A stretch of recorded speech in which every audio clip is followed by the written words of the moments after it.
कैसे हो यार तुम लोग? परेशान ही होगे तो बहुत ज़्यादा पूछने पाछने की ज़रूरत है नहीं। यूपी ट्रिपल एससी एक टू पेपर कराती है। 2021 में पहली बार हुआ था, फिर 22 में हुआ, फिर 23 में हुआ, जिसकी वैलिडिटी पहले 1 साल होती थी। वही पेपर फिर 2025 में होता है, ये कह के कि अब इसकी वैलिडिटी 3 साल रहेगी। नाम है उत्तर प्रदेश का पेट 2025 का पेपर। पेपर होता है 2-3 महीना पहले। पेपर होने के बाद उसकी आंसर की आती है। आंसर की आने के बाद रिजल्ट का वेट रहता है।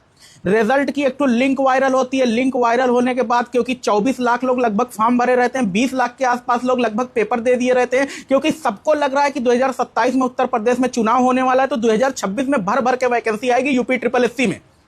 इसी संभावना को सत्कार करने के लिए पेपर दिया जाता है लगभग 20 लाख लोगों के द्वारा। और उसकी एक आंसर की जब लिंक वायरल होती है तो लिंक में बड़ा बड़ा कुल टीमा टामा की भाई साहब इनवैलिड क्यूआर बता रहा है, तो भाई साहब आपका क्यूआर इनवैलिड क्यूआर नहीं, इनवैलिड रजिस्ट्रेशन नंबर, खैर क्यूआर इनवैलिड था।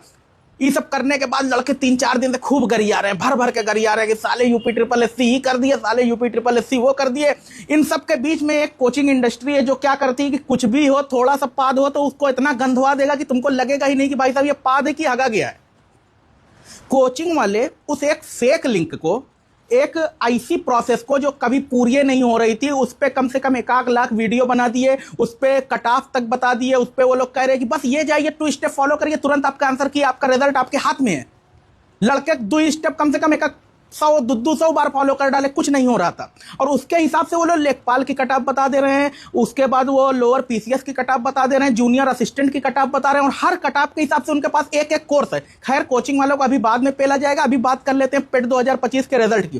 पेट 2025 का रिजल्ट तब फाइनली 2025 के 9 दिसंबर को ऑफिशियल नोटिस के तहत लॉन्च होता है। और लॉन्च होने के बाद लड़के एकदम भाव विभोर हो जाते हैं, क्योंकि इकलौता भारत का ऐसा पेपर है जिसको देने के बाद तुम बेरोजगार के बेरोजगार भी रहोगे और पास भी हो चुके रहोगे। तो पास होने के बाद तुमको ये लगेगा कि भाई साहब कुछ जिंदगी में किए तुम्हें। मतलब ये सब टाइप का जो पेपर है ना, ये तुम्हारे अंदर मतलब मोटिवेशन लाता है कि तुम साल में 1 बार ये पेपर दे लो, तुम्हारा 95, 96 परसेंटाइल, 99 परसेंटाइल आ गया, तुमको लगेगा बस हम रोजगार के एकदम करीब है। और होता भी ऐसा है, लेकिन प्रोसेस इतना लेंदी है, कब कोर्ट में केस हो जाए, कब आंसर की में चेंज हो जाए, कब नंबर कम हो जाए, कब नंबर ज्यादा हो जाए, कब एसटीएफ पकड़ ले रही है, कब साल्वर आ जाए, कब पेपर लीक हो जाए। तो एक अलग प्रोसेस है, वो प्रोसेस फॉलो करते करते तब आखिर में सरकारी नौकरी लगती है। उसी मोह को लेकर लड़के तैयारी करते हैं। पेट का पेपर जब 2021, 22, 23 में हुआ था, तो पेट के पेपर की प्रोसेस क्या है कि अब जब तुम्हारा कट ऑफ या परसेंटाइल आ गया, परसेंटाइल आने के बाद अब मान लो वैकेंसी आई लेखपाल की, मान लो 10,000 वैकेंसी है, और कह रहे हैं कि भाई साहब हम 1 लाख लड़कों को पेपर दिलवाएंगे।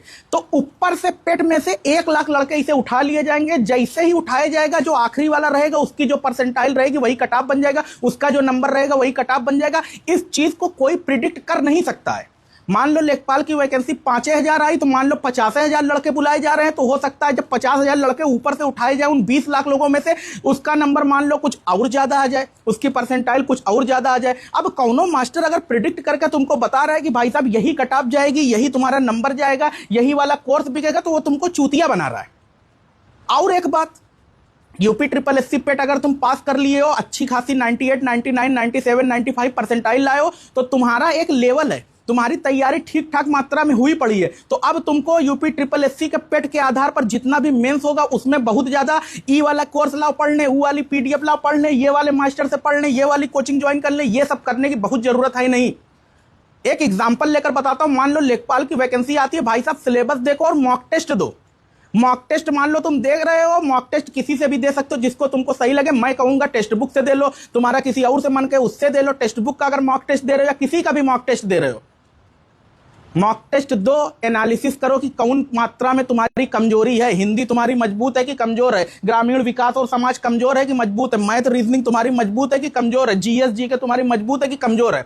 2-3 टेस्ट पहले दे लो। 2-3 टेस्ट देने के बाद तुमको यह अंदाजा लग जाएगा कि तुम्हारी तैयारी किस लेवल की हुई पड़ी है। जब तुम्हारी तैयारी का लेवल तुमको पता चल जाए, अब मान लो तुमको लग रहा है कि भाई साहब ग्रामीण विकास समाज मेरा थोड़ा सा हल्का पड़ा है, तो कोचिंग करने के लिए ना पहुंच जाओ। यूट्यूब पे फ्री में बहुत कंटेंट पड़ा है, एक आंख मास्टर को पकड़ो, उसी का फ्री में में पढ़ डालो और फिर तुम मॉक टेस्ट देना स्टार्ट करो। मेंस का जितना भी रिजल्ट आएगा, जितने लड़के सिलेक्ट होंगे, फाइनल सिलेक्शन जिनका होगा, मॉक टेस्ट अगर तुम नहीं दे रहे हो तुम्हारा सिलेक्शन हो नहीं पाएगा। चाहे जो मास्टर से पढ़ लो, चाहे जो किताब पढ़ लो, चाहे जो करना है कर लो। अबे यार तुम्हारा एक सर्टेन लेवल है, तुम सरकारी नौकरी तैयारी में एक लेवल अप हो चुके हो, अब उस लेवल को अपने मेंटेन करो और थोड़ा खुद को भी मोटिवेट रखो। ही नहीं कि कौनो मास्टर आके कौनो बैच बेच दे रहा है तो तुम घप्पा से ले ही ले रहे हो। पूरा मार्केट है भाई, 20 लाख लड़कों का मार्केट है, 20 लाख लड़के, वो भी उत्तर प्रदेश के लड़के। सरकारी नौकरी जहां इतनी मायने रखती है कि तुम सरकारी नौकरी के नाम पे भाई साहब क्या क्या नहीं कर सकते। तुम खाली सरकारी नौकरी बता दो भाई साहब, जो तुमको कायदे से मुंह पे थूकता नहीं था वो तुम्हारे लिए कुर्सी छोड़ देता उत्तर प्रदेश में। उस लेवल की महत्ता है यहाँ पर सरकारी नौकरी की। और तुम्हें लग रहा है कि भाई साहब मैं इन वाले मास्टर से पढ़ूंगा, इन वाली कोचिंग से पढ़ूंगा, इन वाले कोर्स से पढ़ूंगा तब मेरा सिलेक्शन होगा, तो भाई साहब बेवकूफी कर रहे हो। मॉक टेस्ट देना स्टार्ट करो, कौनो एग्जाम आए। अभी देखो लोअर पीसीएस कब होगा किसी को नहीं पता है, अभी देखो जूनियर असिस्टेंट का पेपर कब होगा किसी को नहीं पता है, लेखपाल का पेपर कब होगा किसी को नहीं पता है। अब तुम तीनों कोर्स लेकर घर पढ़े जा रहे हो, घर पढ़े जा रहे हो, खाली नोट्स बना रहे हो, कौनो मतलब है नहीं उस बात का।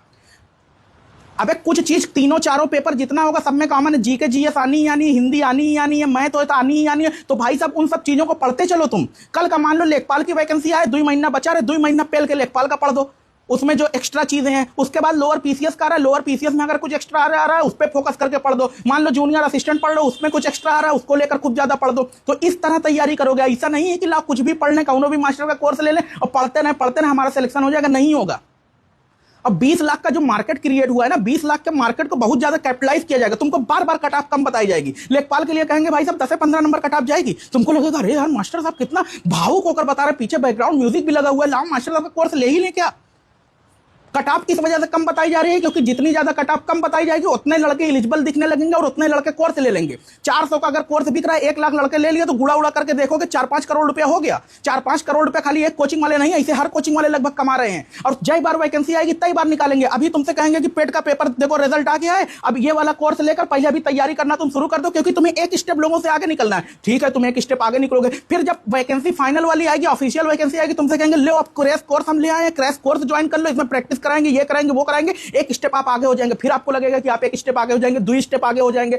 भाई साहब 2 स्टेप पीछे होते जा रहे हो तुम खुद समझदार हो, 25 साल 30 साल 32 साल के हो चुके हो और तुमको लग रहा है कि तुमको कोई ऐसे चूतिया बना के चला जाएगा। तो भाई साहब तुम हो अगर तुम पे बन रहे हो कि किसी की भी भावुक रील से, किसी की भी भावुक मोटिवेशन से, किसी के भी ऐसे वैसे बातों से, किसी की ऐसी शायरी से अगर तुमको लग रहा है कि मेरे सरकारी नौकरी लग जाएगी, तो भाई साहब भ्रम में ना रहो। अगर तुमको इतने मोटिवेशन की जरूरत है, अपने माँ बाप को सोच लिया करो, जो घर से पैसा लेते हो उसके बारे में सोच लिया करो, अपने दोस्तों यारों को आगे बढ़ते हुए देखते हुए जो तुम्हारे कृष्णा होता है ना अंदर, उसके बारे में सोच लिया करो, अपने नाते रिश्तेदार के तानों को सोच लिया करो, अपने एक जो भविष्य के बारे में सोचे थे कि मेरा भविष्य ऐसा होगा, उस भविष्य के बारे में सोच लिया करो। अपनी प्रेमिका अगर तुम्हारी गलती से हो तो उस प्रेमिका की शादी के बारे में सोच लिया करो। इससे ज्यादा का मोटिवेशन तुम्हें अपनी जिंदगी में चाहिए नहीं। बाकी रिजल्ट आ गया, एंजॉय करो, जब वैकेंसी आएगी तब चाहे तैयारी करना स्टार्ट करना या अभी तैयारी करना स्टार्ट कर दो। समझदारी तुम्हारे अंदर है, तुम खुद जानते हो, अभी तैयारी स्टार्ट करो, मॉक टेस्ट धक्का-धक दो। जिस भी वैकेंसी को टारगेट कर रहे हो उसका मॉक टेस्ट 50-60 टू दे डालो, सिलेक्शन कोई रोक नहीं पाएगा। एनालिसिस के साथ टेक्स्ट बुक से देना, टेक्स्ट बुक से दे लो, मेरा वाला कूपन कोड लगा देना, डिस्काउंट हो जाता है। ना भी लगाओ, कहीं और से देना हो, जहां से मन के वहां से दो। ये मेरी कोचिंग कोनो नहीं है कि मैं कहूंगा नहीं यहीं से देना है तब होगा। बाकी जिंदाबाद, जितने लोग पास होंगे, जितने लोग फेल तो खैर होते नहीं है। बताना वीडियो कैसी लगी कमेंट करके।